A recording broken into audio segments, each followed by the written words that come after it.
like doing the B&B. I already know it. I don't. The B&B was never my dream. It just made sense. It just made sense. Yeah. Having the house was my dream. So you got that dream. What's your next dream? Oh, I don't know. I need to find a man. A dreamy man. A dream.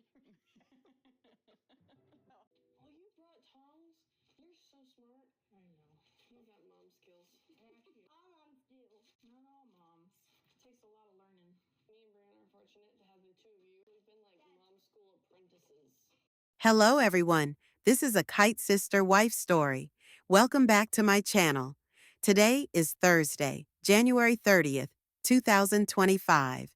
At times, the daughters of Kody and Robyn Brown from Sister Wives seem to be more energetic and lively compared to their normally shy nature. In the recent season, they have been appearing more often on the show's content, possibly because Robyn has no close friends. While I understand that I either don't have many friends myself, one might assume that after acting in a show for 15 years, Robyn would have at least some acquaintances that stayed in her life.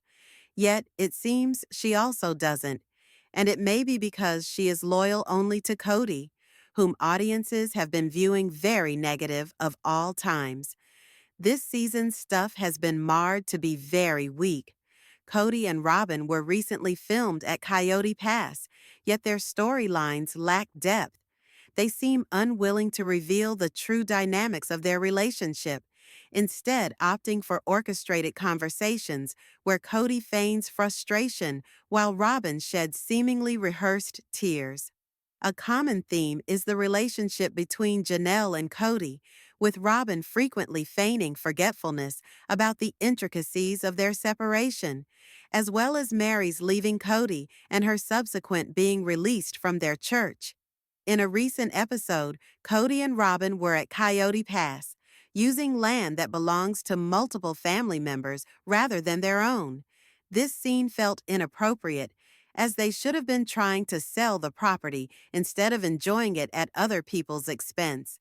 Their daughters, Aurora and Brianna, were by them, apparently helping out in some labor tasks, like painting picnic tables.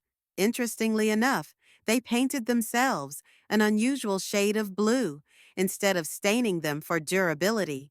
The family thereafter sat down to have their meal, which in the previous episodes consisted of hot dogs alone. At dinner, Kody began discussing their daughter's plans to have children someday. Aurora shared that she is already pretty skilled at mom stuff from helping care for her two younger siblings, Ariella and Solomon. She joked that she is a mom apprentice. Kody asked her if this was the reason that maybe she does not want kids after all, with his loaded question implying an assumption that maybe siblings would change their minds and decide not to be parents themselves. Throughout the Brown family's history, older daughters have often assumed significant responsibilities in caring for younger siblings. This pattern is well documented, with daughters such as Aspen, McKelty, and Madison sharing their experiences of helping their mothers from a young age.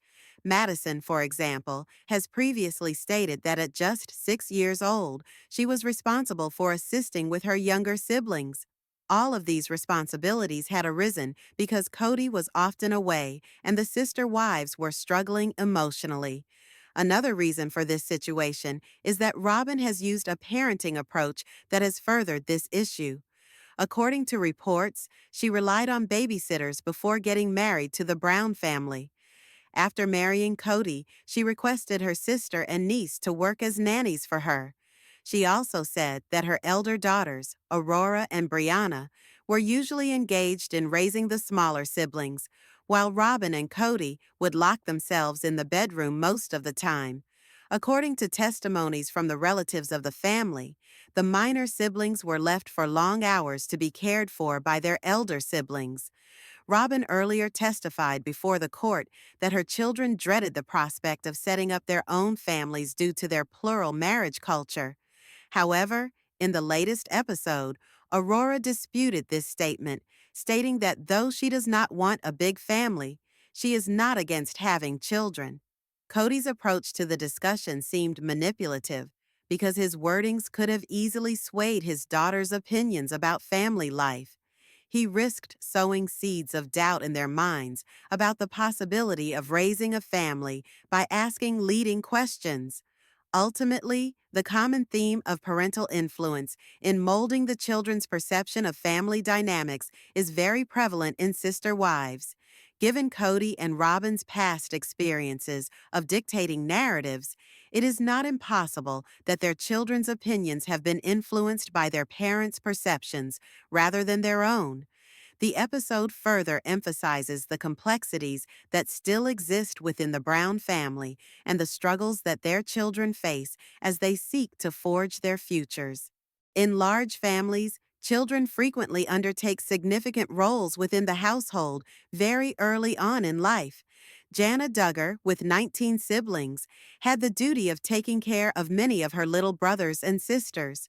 Aurora took primary responsibility for the care of Solomon and Ariella in a 5-child household. 5 is not an incredibly big family to support in many countries, yet still, most married couples will find it very busy. A mother of 1, it is quite a challenge for me to get 5 children. But this did not seem to stop Robyn from further having children due to her previous struggle in attending to her responsibilities. She later complained about not being able to take care of her children properly. This is a broader problem in polygamous communities, where women are valued for their ability to bear children. In Doctrine and Covenants 132, women in polygamous marriages were referred to as concubines because their role was to bear children for the religious kingdom. This belief system, deeply ingrained in polygamous communities, puts enormous pressure on women to have children, often without regard to their desires or capabilities. For instance, Robyn has shown very little maternal instincts and has often left her children to the care of others.